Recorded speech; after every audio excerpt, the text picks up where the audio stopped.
The Galactic Council had exactly one rule about humans, just one.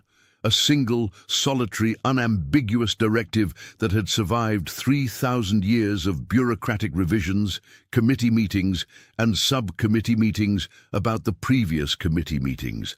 That rule was this: under no circumstances should any species attempt a land war with humanity. General Throckenval of the Dominion of Perpetual Excellence ignored it.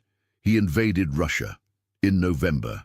Now you might be wondering how a civilization capable of faster-than-light travel, quantum computing, and turning entire stars into energy sources could make such a spectacularly stupid decision.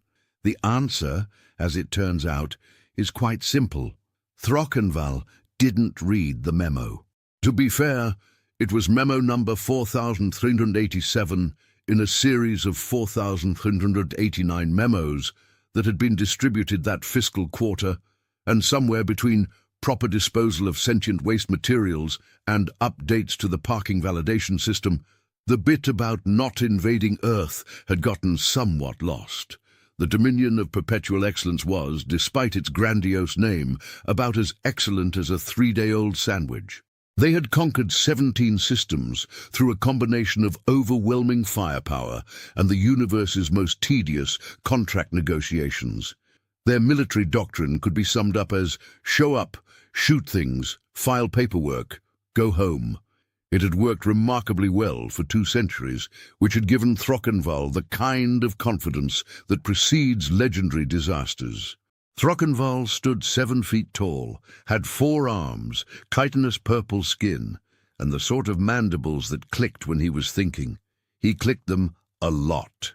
His species, the Chromath, had evolved on a planet where the average temperature was a balmy 85 degrees Fahrenheit year-round. It never snowed, and the concept of seasons was limited to slightly humid and slightly less humid.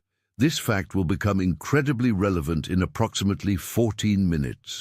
The war room aboard the flagship Indomitable Prosecution hummed with the quiet efficiency of a military operation that had no idea what was coming.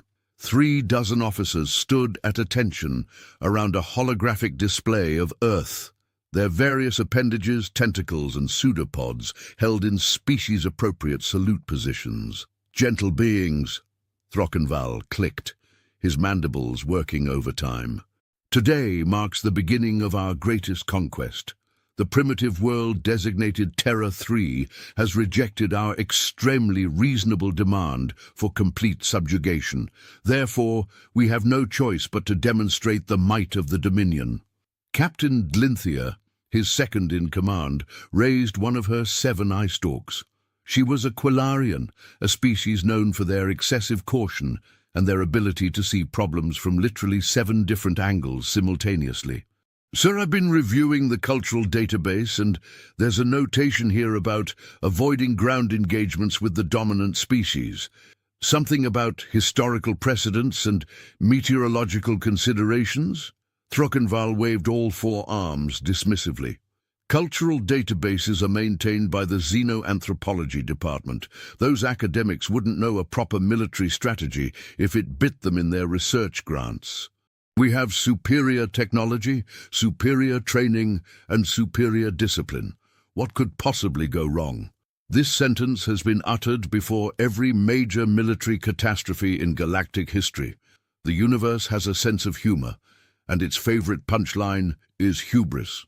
But, sir, Dlinthia persisted, her eye stalks swiveling nervously, the notation specifically mentions something called Russia and a statistic about invader mortality rates that seems mathematically improbable unless, oh gods, it's not a typo.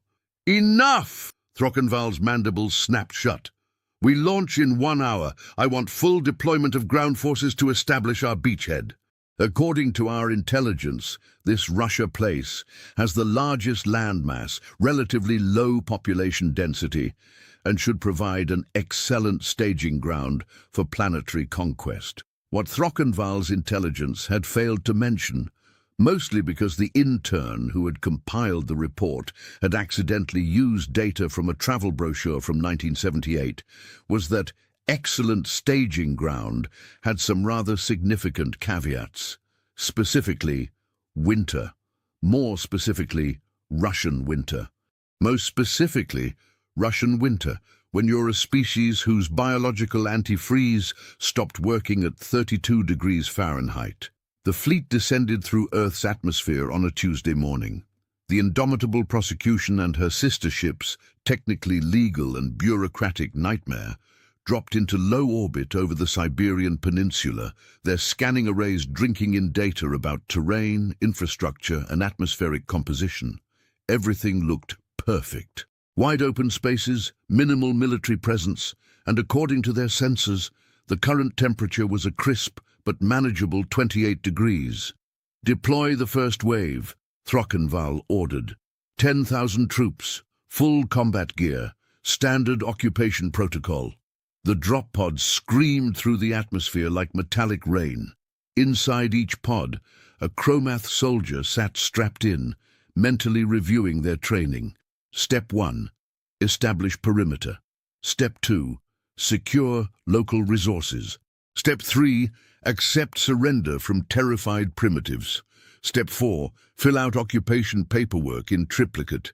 They landed in a field approximately 70 kilometers outside Novosibirsk.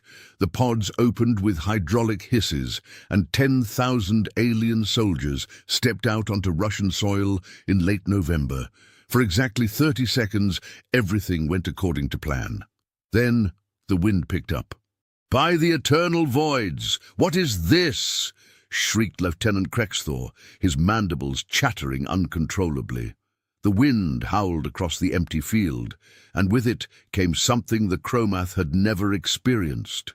Cold, not the pleasant cool of an evening breeze, but the kind of cold that turns exposed moisture into ice crystals, that makes metal contract, that makes every breath feel like inhaling knives. The combat armor designed for battles in climate-controlled space stations and temperate colony worlds offered roughly the same protection against Russian winter as a paper towel would offer against a tsunami. Within minutes, the tactical displays inside each helmet began reporting system malfunctions. Hydraulic fluids thickened, power cells drained at triple the normal rate. And the soldiers themselves, they discovered that when your species evolved in a tropical paradise, your body has no idea what to do when it encounters 15 Celsius. "Sir," Krexthor's voice crackled over the comm. "Requesting immediate extraction. Troops are experiencing severe thermal shock. Johnson in Pod 447 has stopped moving entirely." Johnson was actually named Clixenthorpe, but the translation software had suffered its first malfunction and decided that henceforth every third Chromath name would be rendered as Johnson. This would cause significant confusion in the after-action reports. Throckenval stared at his command screen in disbelief. "It's been 5 minutes. How can an entire battalion be compromised in 5 minutes? Glinthia's eye stalks had curled into knots of anxiety. "Sir, I'm reading the complete cultural database entry now. It says, and I quote, 'Never invade Russia. Seriously. We mean it. Napoleon tried it. Hitler tried it. The Mongols are literally the only exception, and they were the Mongols. You are not the Mongols. Do not do it.' Who is Napoleon? A human military leader who invaded Russia with 600,000 soldiers. He left with 27,000. That's not possible. That's a 95% casualty rate. The database notes that most of them didn't die in battle. They froze to death, starved, or simply gave up and lay down in the snow." Throckenval's mandibles stopped clicking. "Surely our technology makes us different. Surely we won't—" "Sir, Second Wave is reporting that their drop pods have frozen shut. They can't get out." "What do you mean, frozen shut?" "The external temperature has dropped to 22 Celsius, sir. Moisture in the door seals has crystallized. The soldiers inside are banging on the walls and screaming about how they didn't sign up for this and demanding to speak to their union representatives." Back on the ground, things had progressed from bad to catastrophic. The soldiers who had managed to maintain mobility were attempting to follow their training and establish a perimeter. This was complicated by the fact that nobody could feel their appendages anymore. The wind was strong enough to blow several of the lighter soldiers over, and the snow that had begun falling was accumulating at a rate that the combat computers had flagged as meteorologically impossible. Then they met their first Russian. Babushka Yekaterina Dmitrievna was 73 years old, 4 feet 11 inches tall, and had lived through winters that would have killed gods. She was walking home from the market, carrying 2 bags of potatoes and wearing a coat that had seen 3 generations of family use, when she encountered a group of 8-foot-tall purple aliens attempting to set up what appeared to be a military checkpoint in the middle of the road. She stopped. The aliens stopped. For a moment, both parties stared at each other. "Ya dumayu vai zabludilis," she shouted. "I think you are lost," for those not fluent in Russian. The translation software, already struggling with frozen processors, rendered this as, "I suspect you are made of cheese." The ranking soldier, Sergeant Thlunkorp, consulted his cultural database, which at this point was about as reliable as a chocolate teapot. "We are the D-Dominion of Perpetual Excellence. This world is now under our authority. You will submit to—" Babushka Yekaterina had neither the time nor the patience for this nonsense. She had pierogi to make. She walked straight through their checkpoint, swatted one alien aside with her potato bag, and continued on her way. The aliens, too cold and confused to stop her, simply watched her disappear into the snow. Did that just happen?" Thlunkorp whispered. "I think we just got defeated by a grandmother," replied Johnson. Not the original Johnson, mind you. This was a different soldier whose name had also been mistranslated as Johnson. There were now 47 Johnsons in the invasion force, and nobody could keep track of which Johnson was which. Trockenval watched the helmet camera footage in mounting horror. "Tell me that elderly female was not just carrying bags heavier than our combat equipment." "She was, sir, and she swatted Private Krelthor aside like he was nothing. The temperature appears to have made our soldiers' movements sluggish, sir. Also, Private Krelthor reports that he has lost feeling in 3 of his 4 arms and is considering amputation as a valid tactical option." "It's been 15 minutes!" Glinthia cleared her throat, which for a Quilarian sounded like someone gargling marbles. "Sir, I'm now reading the rest of the cultural database. It contains 3,400 pages of documentation about why invading human territory is a bad idea. Page 1 is titled Russia, a Cautionary Tale. Page 2 is titled No Seriously Though About Russia. Page 3 is just the word Russia in 84-point font, repeated 200 times. Why didn't anyone tell me this? It was in Memo 4387, sir. The subject line was Critical Strategic Information Regarding Terra 3 Military Engagements.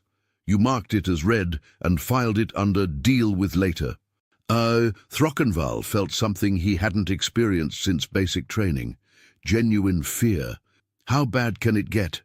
As if the universe had been waiting for that exact question, the weather promptly answered by dropping the temperature another 10 degrees and increasing the wind speed to "why are you even outside" levels. The snow changed from picturesque to apocalyptic. Visibility dropped to roughly 15 feet. And somewhere in the distance a wolf howled, though it was probably just laughing at the aliens. The Chromath soldiers, trained for battle against armed opponents, found themselves fighting an enemy that couldn't be shot, couldn't be reasoned with, and couldn't be filled out on a casualty report. They huddled together for warmth, which their training had never covered because their planet didn't have cold. Their weapons, magnificent plasma rifles capable of melting through starship hulls, had stopped working entirely. The power cells had frozen. The plasma had frozen. One soldier reported that his rifle had become so cold that when he touched it, his hand stuck to the barrel. "Extraction!" Throckenval barked. "Get them out of there!" "Sir, the dropships can't launch in these wind conditions." The pilots are reporting that ice is forming on the hull, and flight control says that attempting launch would result in what they're calling a really expensive way to crash. Then send ground transport. We don't have ground transport, sir. The invasion plan called for rapid aerial superiority and then using local vehicles. What local vehicles? We're in the middle of nowhere. This was true. The field where they had landed was approximately 40 kilometers from the nearest town, surrounded by forest and accessible only by a dirt road that was currently buried under 18 inches of snow. The invasion planners, working from outdated topographical maps, had assumed that open terrain meant easy logistics.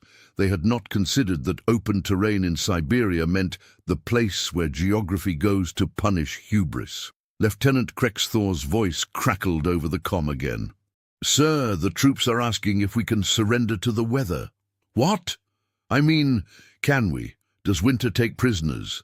Because if so, I think we'd like to negotiate terms." Down on the ground, Private Grethnor, who had not yet been mistranslated as Johnson, but was beginning to wish he had been, because at least Johnson seemed lucky, made a discovery. He had been digging through the snow, trying to build some kind of shelter, when his shovel hit something solid, something wooden, something that, when cleared of snow, revealed itself to be a door. "I found something," he called out. His voice was hoarse from screaming about the cold for the past hour. "It looks like some kind of underground structure." The nearby soldiers, desperate for any shelter, converged on the location. Together, they managed to pry open the door, revealing a set of stairs descending into darkness. Warm darkness, relatively warm darkness. The kind of darkness that was at least 20 degrees warmer than outside. "Everybody in!" Krexthor ordered. Military discipline had broken down somewhere around the time Babushka Yekaterina had demonstrated that potato bags were more effective than plasma rifles. The soldiers poured down the stairs like water, finding a drain, desperate to escape the wind that was now attempting to achieve sentience purely to mock them more effectively. The structure turned out to be an old Soviet-era bunker, abandoned sometime in the 1980s, but still intact. It had concrete walls, metal bunks, and most importantly, it was underground, which meant it was insulated from the absolute nonsense happening on the surface. The soldiers collapsed onto the floor, their chitinous bodies clicking and chattering as they slowly began to thaw. "Is everyone here?" Krexthor asked, his mandibles slowly regaining mobility. "I count 3,047 soldiers, sir," reported one Johnson. "We're missing 6,153. "Where are they?" "Still outside, sir. They couldn't make it to the bunker." Are they dead?" "No, sir. They're mostly frozen in place. The last report indicated they were standing in formation, perfectly still, like really miserable statues." Throckenval listened to this exchange with a growing sense that he had made what military historians would later classify as a whoopsie of unprecedented magnitude.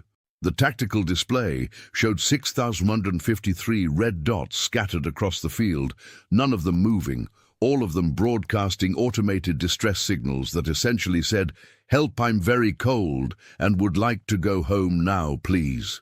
"Sir," Glinthia said quietly, her eye stalks at half-mast, "I'm receiving a transmission from the High Command. They're asking for a status update on the invasion. Tell them it's going strategically." "Sir, they have access to the same tactical feeds we do. They can see that half our invasion force is frozen solid. Then tell them it's a tactical freezing. We're adapting to local conditions. By becoming ice sculptures? Glinthia!" The second-in-command sighed, a sound like air escaping from a particularly depressed balloon. "Sir, High Command is also forwarding a message from the Council of Elders. It's flagged as urgent. The subject line is, 'We told you so,' in all capitals, followed by 17 exclamation marks. Throckenval opened the message. It was, in its entirety, a copy of Memo 4387, with certain sections highlighted in red. Specifically the sections that said things like, "Never invade Russia," "Seriously, don't do it," and "If you ignore this memo," and invade Russia anyway. Don't come crying to us when your troops turn into popsicles." "Oh," Throckenval said quietly. "Oh no." "Yes, sir. Oh no, indeed." Back on the ground, in the bunker, the soldiers were discovering new problems. Specifically, they were discovering that while the bunker protected them from the cold, it did not protect them from the fact that they had brought exactly 0 supplies. The invasion plan had assumed they would secure local resources within the first hour. It had been 3 hours, and the only resource they had secured was frostbite.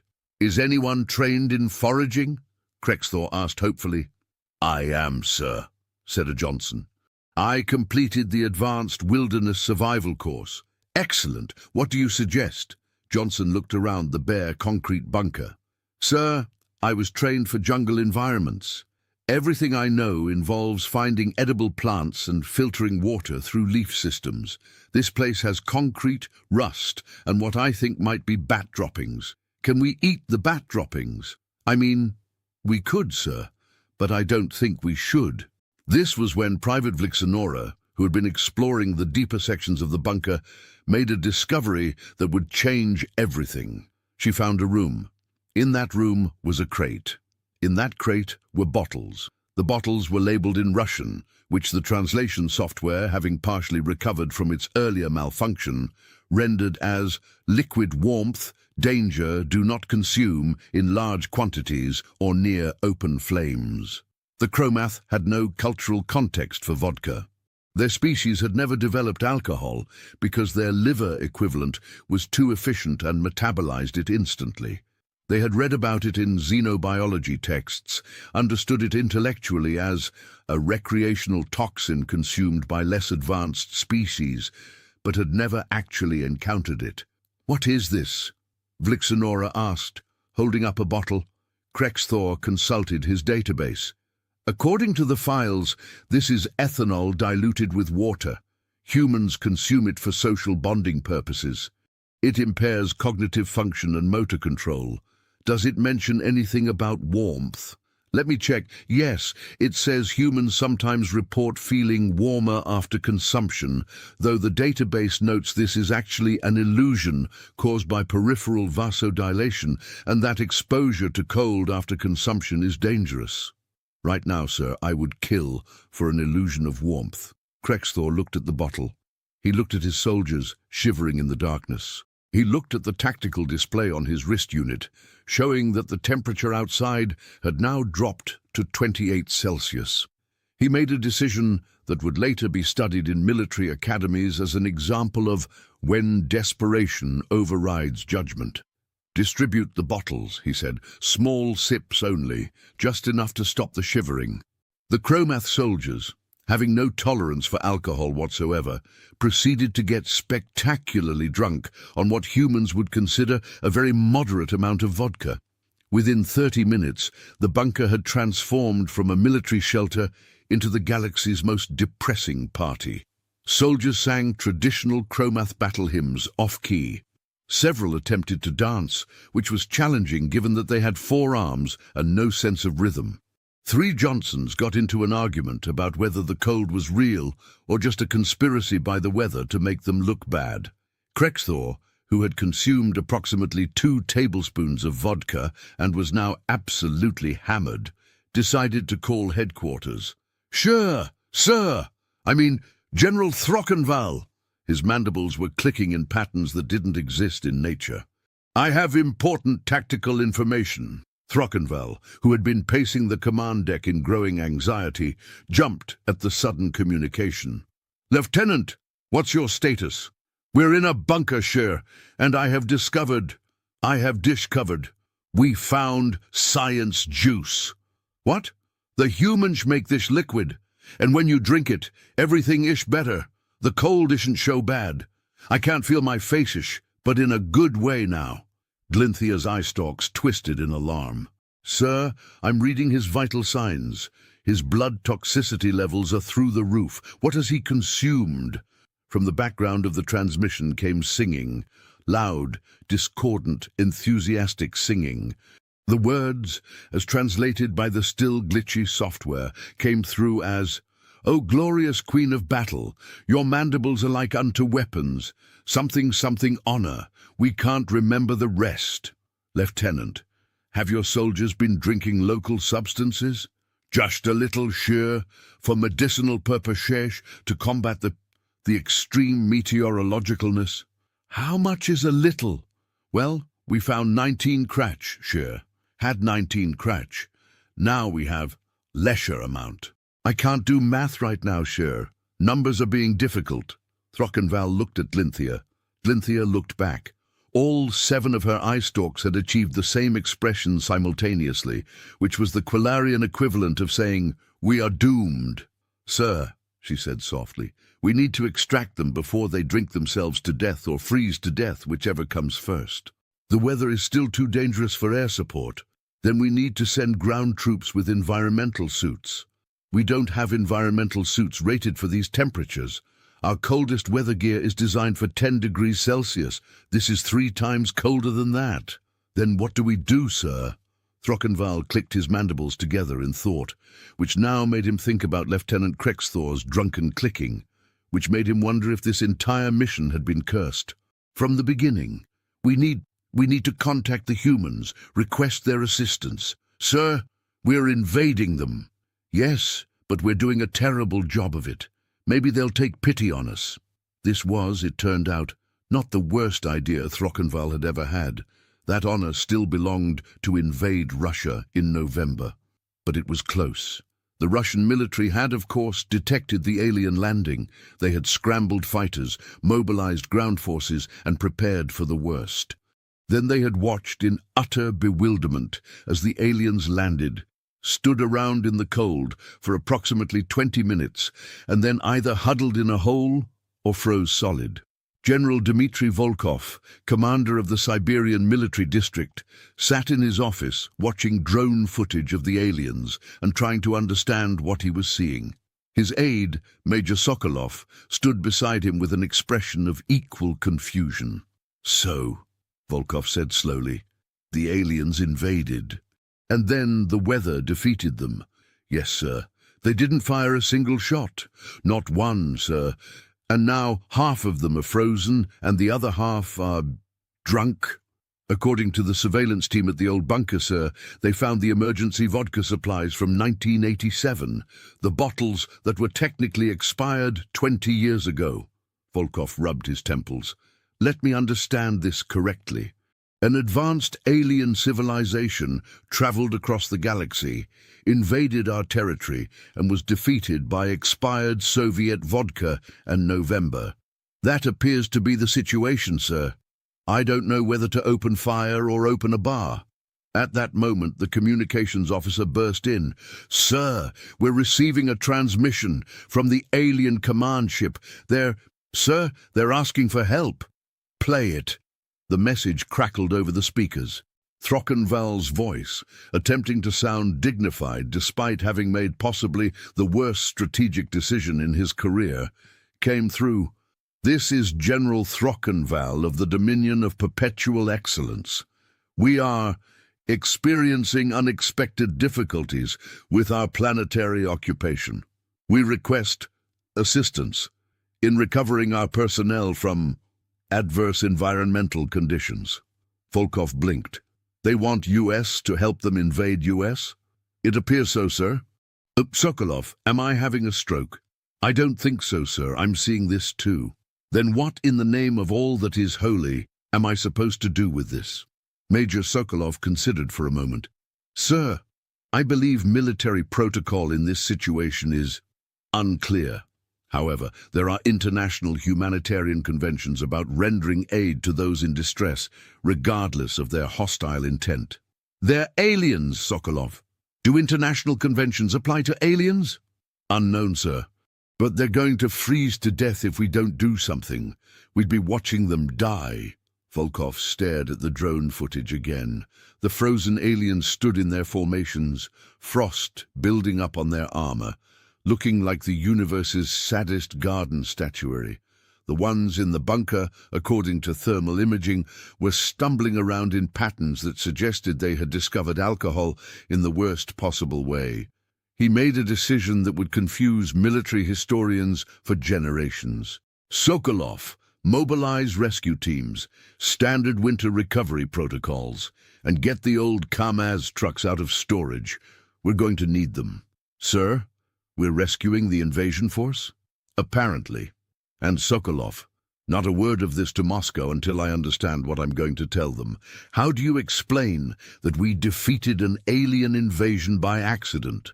The rescue operation was, if anything, even more bizarre than the invasion itself.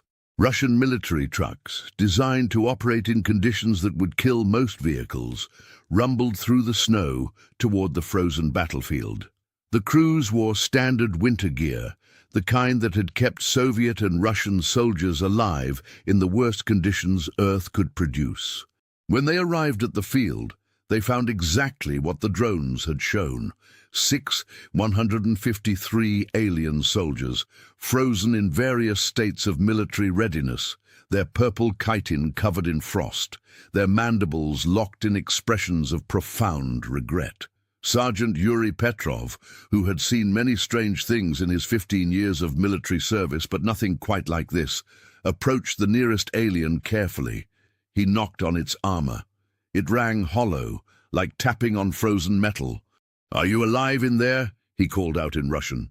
From inside the armor came a faint clicking sound.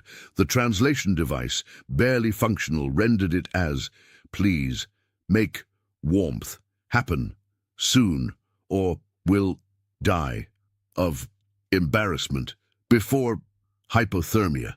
"They're alive," Petrov called to his team. "Get the thermal blankets, and someone tell command we're going to need thousands of blankets, and possibly a medical team that understands alien physiology, and maybe a therapist, because I think these guys are going to need counseling." The process of thawing out 6,153 frozen aliens was not covered in any military manual. The soldiers improvised, wrapping the aliens in emergency thermal blankets, loading them into the heated trucks, and occasionally trying to communicate in that universal language of, "You poor, stupid bastards, what were you thinking?" When they reached the bunker, the situation was somehow worse. The drunk aliens had barricaded themselves inside and were now convinced that the Russian soldiers were agents of the cold, coming to steal their warmth juice. It took 3 hours of negotiation, one very patient translator, and a promise that there was more vodka available inside the trucks before they agreed to evacuate. Krexthor, still deeply intoxicated, wept openly as he was carried to safety. "I just wanted to be a good soldier," he sobbed in broken Russian that the translation software had given up trying to parse. "I didn't know the ground would be so angry with us."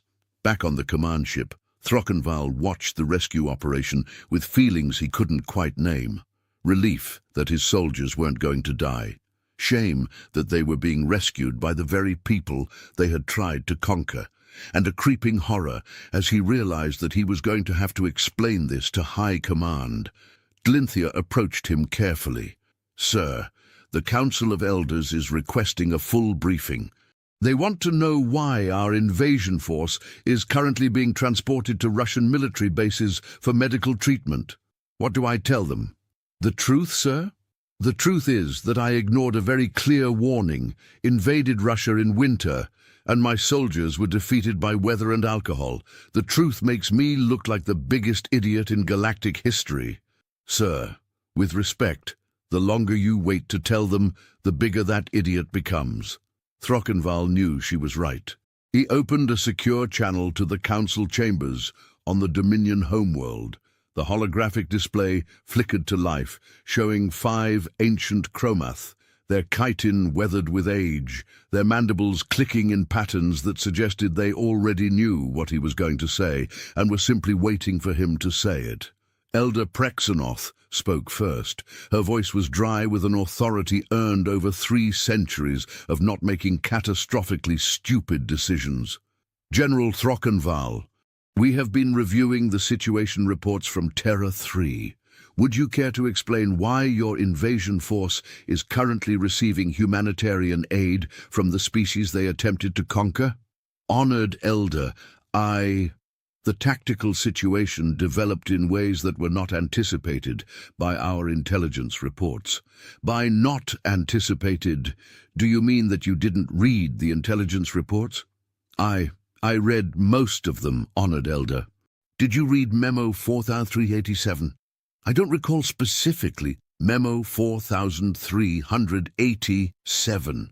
Each word was punctuated with a mandible click that could have cut glass. The one that explicitly stated that under no circumstances should any force attempt a ground invasion of human territory, particularly in the regions designated as Russia, especially during their winter season. I may have skimmed that section. You skimmed. Elder Prexanoth's mandibles had stopped clicking, which was somehow more terrifying. Tell me, General, do you know why that memo existed? No, Honored Elder. Because 15 years ago, a small trading consortium from the Fenthrock Collective decided they would establish a mining outpost in the northern region of Russia, without permission, in January. Do you know what happened to them? No, Honored Elder.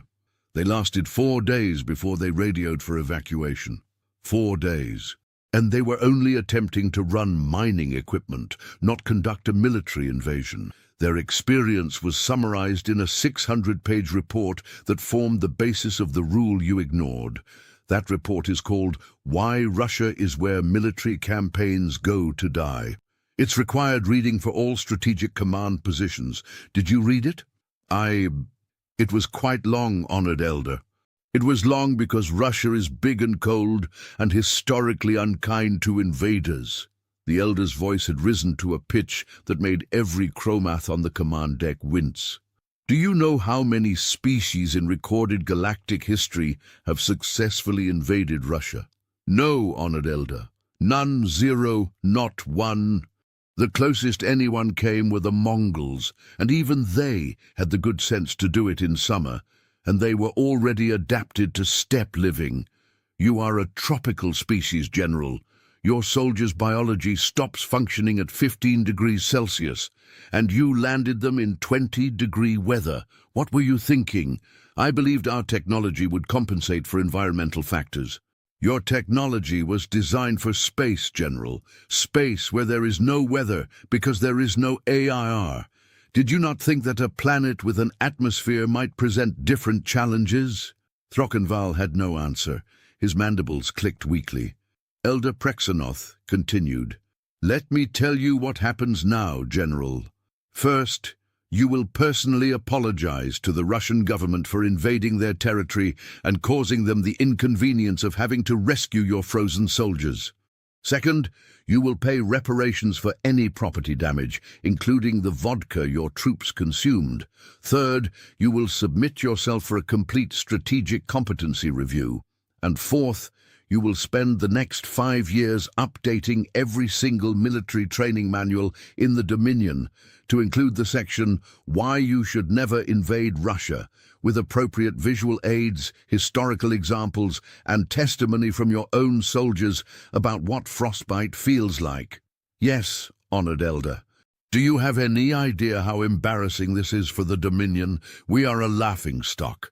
I've already received 17 messages from other species asking if we need help reading our own memos. The Quilarian Consensus sent us a sympathy bouquet and a children's book about paying attention in class. I am deeply sorry, Honored Elder. Sorry does not unfreeze your troops, General. Sorry does not erase the fact that the humans now know we are incompetent. They defeated our invasion force with weather and expired alcohol. Do you understand what this means for our reputation? Another elder, Thexmoral, leaned forward. His voice was quieter but somehow more cutting. General, I want you to imagine something. Imagine every military academy in the galaxy teaching a course called Catastrophic Strategic Failures. Now imagine that your invasion is Chapter 1, complete with diagrams showing how your troops froze in formation, with testimony from the Russian grandmother who walked through your checkpoint while carrying potatoes. That is your legacy now. I understand, Honored Elder. I don't think you do, Thexmoral continued, but you will. Dismissed. The hologram winked out. Throckenval stood in silence, his forearms hanging limply at his sides. Around him, the command deck crew studiously avoided making eye contact. Even Dlinthia had turned all 7 eye stalks away. "Captain," Throckenval said quietly, "what is the status of our personnel recovery?" Dlinthia consulted her screens. "The Russians have transported all survivors to military medical facilities. They're being treated for severe hypothermia, frostbite on exposed chitin, and in 847 cases, alcohol poisoning. The medical reports indicate that our soldiers kept asking the Russian doctors if the cold was punishment for something their ancestors did wrong. Casualties. None dead, sir, though Private Threnkix apparently tried to die of shame and had to be talked down by a Russian nurse who gave him hot soup and a blanket. He's now claiming the nurse is the kindest being in the universe and wants to know if we can surrender to her specifically. This is a nightmare." "Yes, sir. It's also being broadcast across 17 different galactic news networks. The headline on the Quillarian news service is "Dominion discovers why rules exist." The Fenthrock Daily has gone with "Invasion force defeated by temperature local spirits." And the Earth News Network is calling it "the shortest war in history. 3 hours, 0 shots fired, one side frozen solid." Throckenval walked to the observation window and stared down at Earth. From orbit it looked beautiful, peaceful. The kind of planet that seemed like it would be easy to conquer.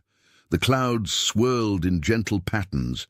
Somewhere down there, his soldiers were recovering in heated rooms, probably still drunk, definitely traumatized. "How do humans live here?" he whispered. "According to the cultural database that you didn't read, sir, they adapted. They invented clothing, heating systems, and alcoholic beverages. They built cities in climates that would kill most species. They have a saying, 'If you don't like the weather, wait 5 minutes.' But in Russia, the saying is different. What is it? Winter is coming. It's always coming. Accept this and dress accordingly." They made proverbs about the cold trying to kill them. "Yes, sir, and then they survived anyway. That's what the memo was trying to tell you. Humans don't conquer their environment. They endure it. And anyone who underestimates their capacity for endurance learns very quickly why that's a mistake."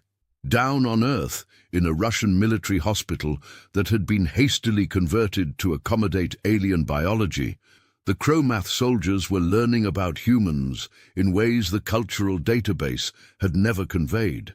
They learned that Russian nurses, when confronted with shivering aliens who had invaded their country, would still bring them hot tea and extra blankets. They learned that Russian soldiers, despite having every right to be hostile, mostly just seemed confused about why anyone would invade in November. Lieutenant Krexthor, now sober and deeply embarrassed, sat in a hospital bed wrapped in 4 thermal blankets. A Russian medical officer, Captain Anya Volkova, was checking his vital signs with equipment that had been modified on the fly to work with Chromath physiology. "Your temperature is stabilizing," she said in English, which his translator converted to Chromath. "You're going to survive." "I'm not sure I want to," Krexthor replied. "I invaded your planet and you saved my life. This is very confusing." Volkova smiled slightly. "Welcome to Russia. Nothing makes sense, but we survive anyway. Here, drink this." She handed him a cup of hot broth. He sipped it carefully. It was salty, warm, and the first thing he'd consumed in 18 hours that wasn't expired vodka. It was quite possibly the best thing he'd ever tasted.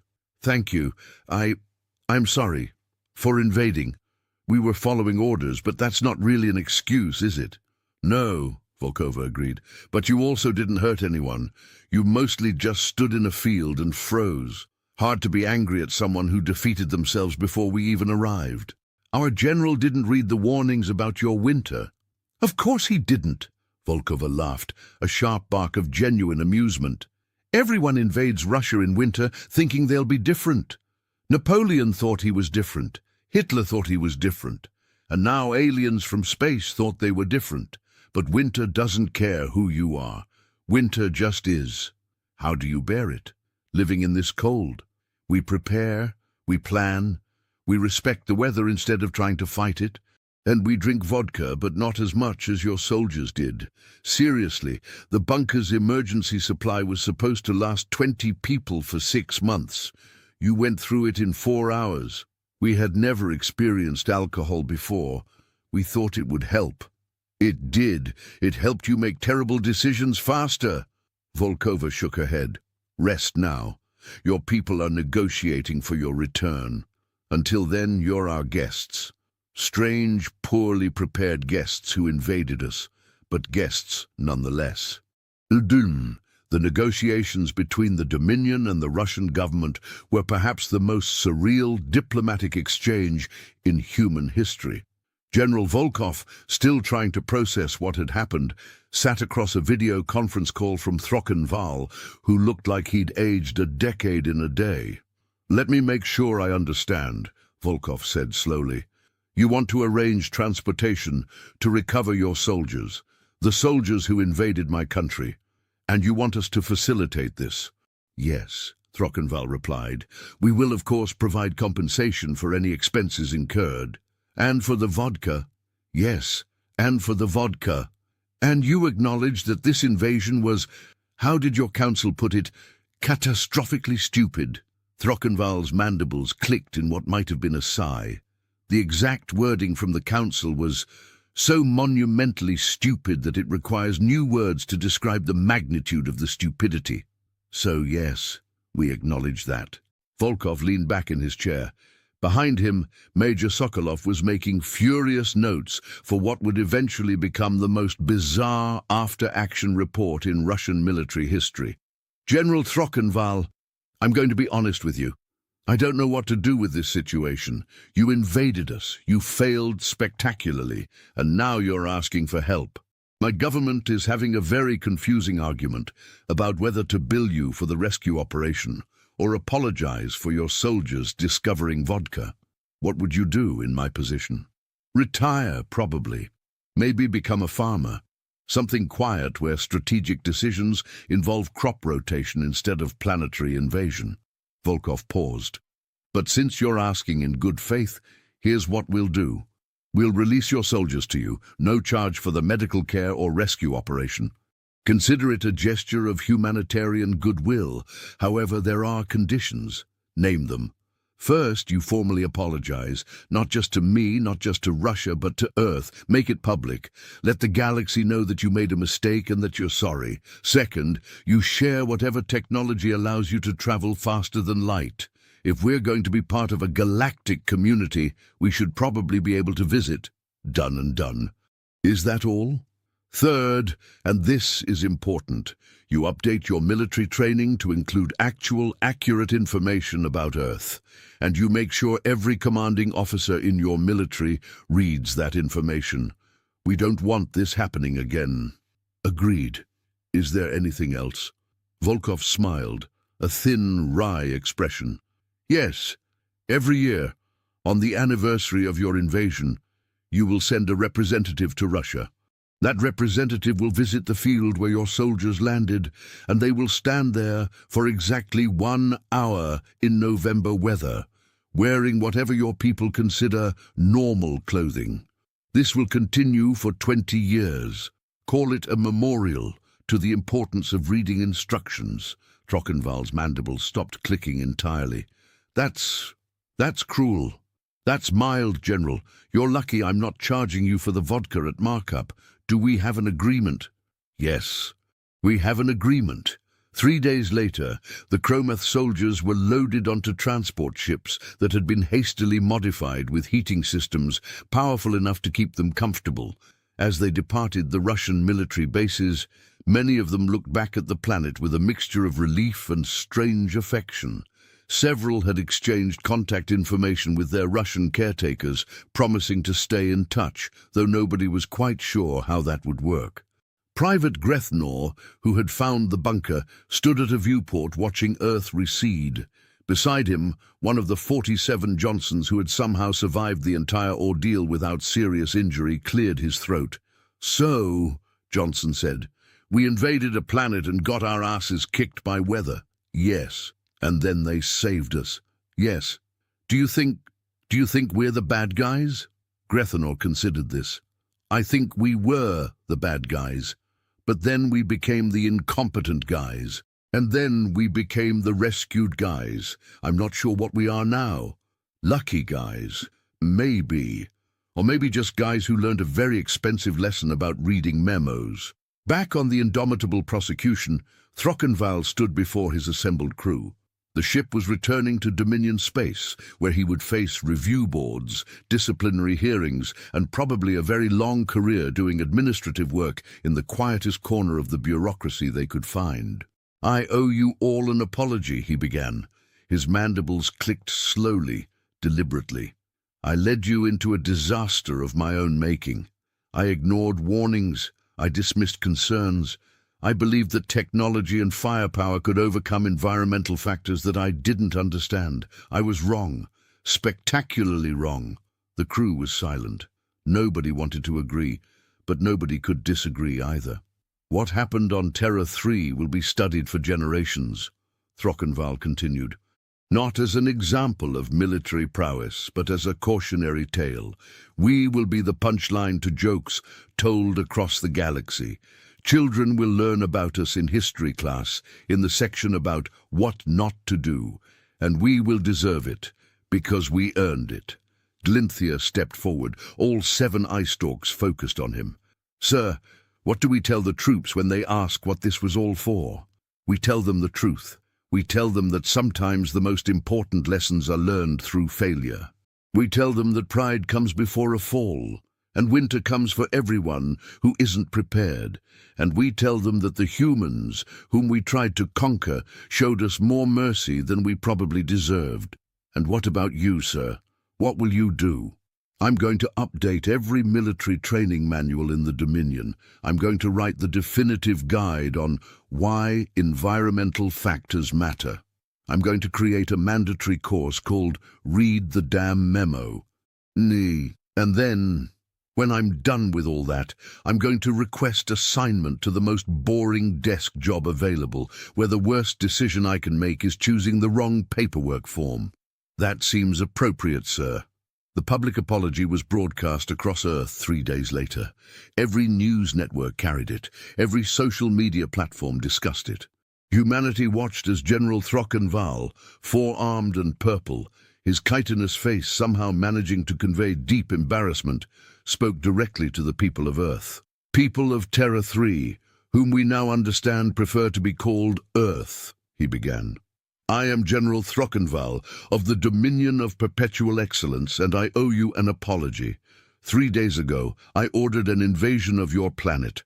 This invasion failed in spectacular fashion due to my own incompetence, my failure to heed clear warnings, and my fundamental misunderstanding of your planet's environmental conditions.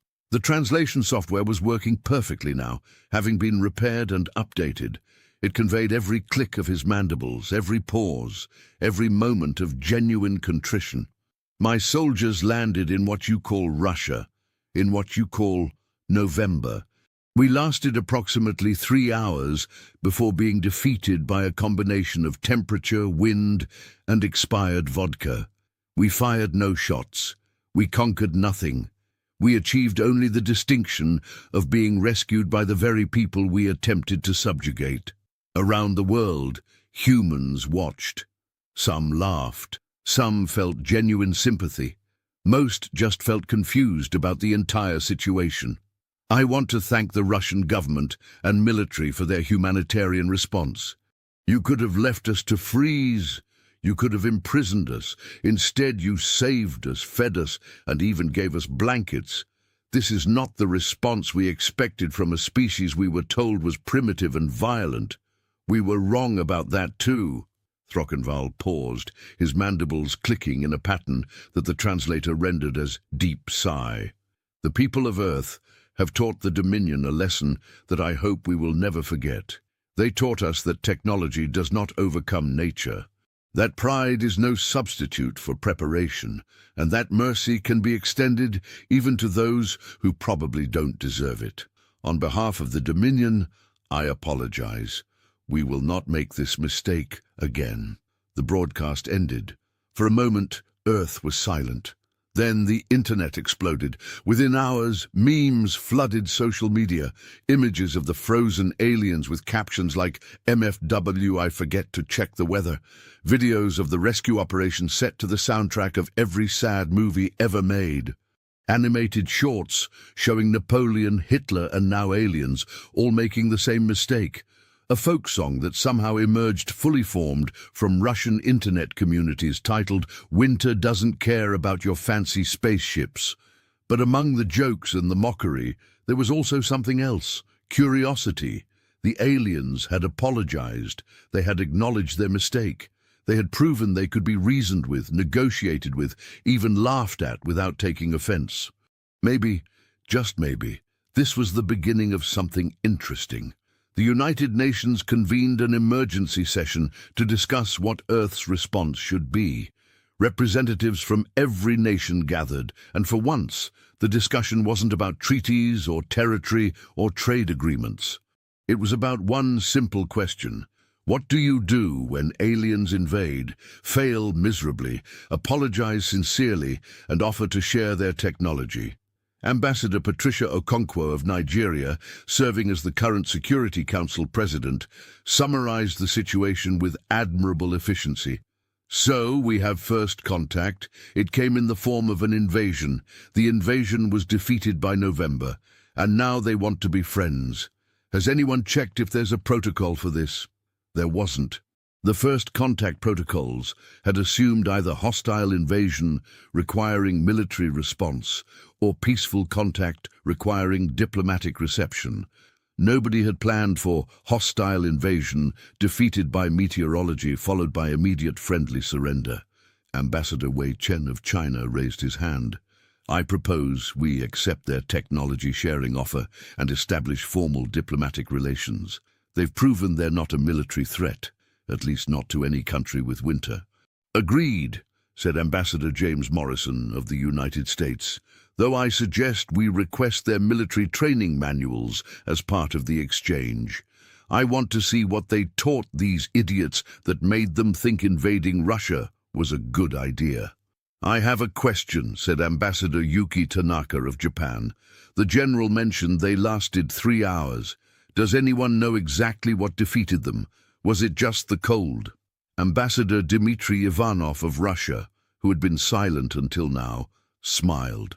"Based on the reports from General Volkov, the timeline is as follows.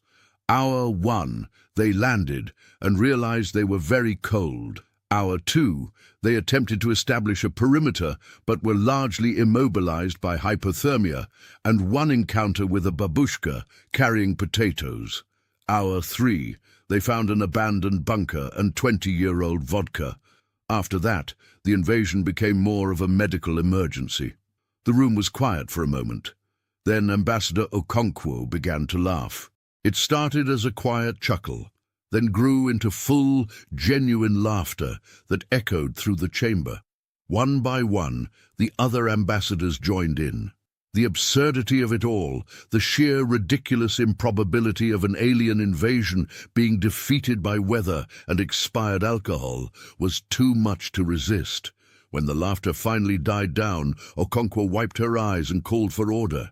"Very well, here is my proposal. We accept the Dominion's apology. We establish diplomatic relations. We accept their offer of technology sharing, and in exchange, we offer them something equally valuable: Earth membership in whatever galactic community exists out there, but with one condition." "What condition?" asked Morrison. "That every first-year diplomat, every military strategist, every leader who thinks they know better than everyone else, reads the full report on this incident.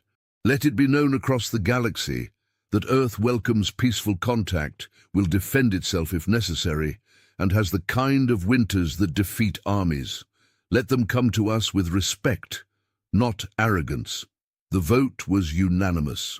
6 months later, the first permanent diplomatic exchange was established. A Dominion embassy opened in Geneva, carefully climate-controlled and staffed with personnel who had undergone extensive training in Earth environments. The human embassy on the Dominion homeworld was, by contrast, delightfully temperate year-round. General Throckenval, true to his word, spent those 6 months writing military training materials. The course, Environmental Factors in Strategic Planning, became mandatory for all command track officers. The case study, the November incident, a complete analysis of the failed Terra 3 invasion, was required reading in every military academy across Dominion space. He also made his first annual pilgrimage to Russia in November, wearing standard Chromath clothing. For exactly 1 hour, he stood in the same field where his soldiers had landed, feeling the wind cut through his chitin, his body temperature dropping, his mandibles chattering uncontrollably. When the hour was up, General Volkov personally handed him a thermal blanket and a small glass of vodka. "To lessons learned," Volkov said. "To lessons learned," Throckenval agreed. Though he didn't drink the vodka, he'd learned that lesson too. Lieutenant Krexthor, who had survived the invasion and the vodka and the overwhelming shame, was reassigned to the diplomatic corps. He became one of the leading experts on human culture, specifically on the importance of respecting environmental factors. He gave lectures titled, "Yes, the cold is really that bad," and "No, technology does not trump winter." He also maintained regular correspondence with Captain Volkova, who sent him care packages of tea and cookies, and occasionally reminders not to do anything stupid. Private Grethnor, who had found the bunker, wrote a memoir titled, "I Survived Russia, Barely." It became a bestseller in Dominion space, required reading in survival training, and was eventually translated into 17 languages. The book tour was especially popular on Earth, where audiences loved hearing him describe the moment he realized that the ground could, in fact, be actively hostile to invaders. The 47 soldiers whose names had all been mistranslated as Johnson formed a support group. They met monthly to discuss their experiences, their trauma, and the philosophical question of whether sharing a mistranslation created a deeper bond than their actual names could have. The group eventually expanded to include other soldiers from the invasion, and then other Chromath who had experienced traumatic events. It became the Dominion's first peer counseling organization, proving that sometimes good things come from terrible decisions. As for Earth, the invasion that wasn't really an invasion changed humanity's perspective in subtle but important ways. They were no longer alone in the universe. They were part of a larger community, one that had rules and councils, and apparently species that could be defeated by November. The technology sharing revolutionized space travel, allowing humans to explore beyond their solar system, to meet other species, to join the conversations that shaped galactic civilization. But the most important change was simpler. Every human who heard the story of the failed invasion learned something fundamental about their planet. Earth was harsh. Earth was unforgiving. Earth had environments that could kill without mercy, and humans had not just survived these environments, they had thrived in them. They had built cities in deserts, settlements in polar regions, civilizations in jungles that should have killed them. They had adapted to conditions that would stop other species in their tracks. The aliens had learned this lesson the hard way. Napoleon had learned it. Hitler had learned it. And now it was part of galactic common knowledge. Earth is beautiful from space, but down on the surface it will test you. And if you arrive unprepared, if you ignore the warnings, if you think technology alone will save you, the planet will teach you otherwise. 2 years after the November incident, as it came to be known, the Galactic Council updated their guidelines for first contact with newly discovered civilizations. The section on Earth was extensive, but it could be summarized in one simple statement. Approach with respect, bring warm clothing, read the weather forecast, and for the love of all that exists in this universe, if you're planning anything in Russia, do not do it in winter. General Throckenval, now Administrator Throckenval, of the Department of Strategic Education, kept a copy of this guideline framed on his wall. Beneath it, he had added his own personal note, written in careful script. I invaded Russia in November. I will spend the rest of my life making sure nobody else is stupid enough to try it. And that, in the end, was his legacy. Not as a conqueror, not as a military genius, not even as a cautionary tale, but as the person who learned the hardest way possible that some rules exist for very good reasons, and that the universe has a sense of humor dark enough to teach those lessons publicly, humiliatingly, and with a side of expired vodka. The wise ones had one rule about humanity: never start a land war.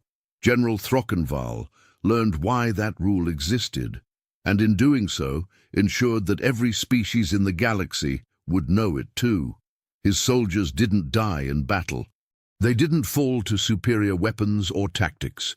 They were defeated by weather, by geography, by the simple fact that Earth is a planet that demands respect, and winter waits for no one, not even aliens with faster-than-light technology and dreams of conquest. The November incident became part of galactic folklore, the story told in military academies and diplomatic schools, in bars and embassies, anywhere beings gathered to discuss the nature of power and the limits of technology. And every time it